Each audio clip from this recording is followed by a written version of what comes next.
Hey everyone, Technoventure with a video for you guys. In today's video, I'm going to show you how to see the full call history on your iPhone. So let's get started.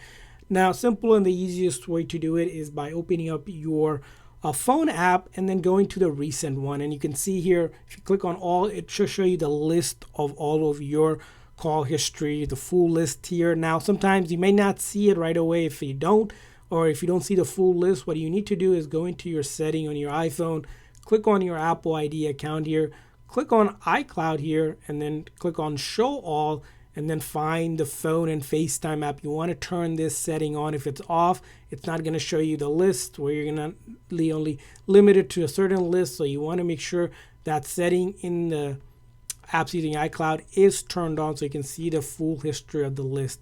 Now, you might be still missing some using this method. It might not show all of your full call history log.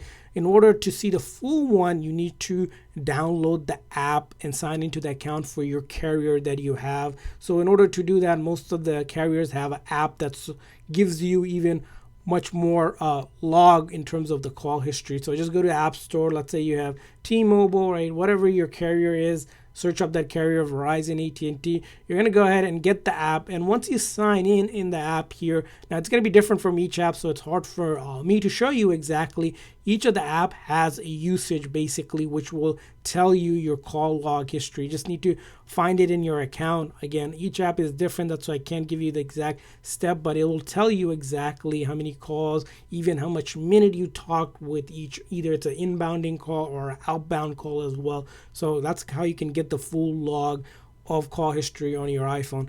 And I hope this video was helpful, so please consider a like and subscribe button for more tips and tricks for your iPhone, iPad, and other iOS devices. We'll see you guys next time.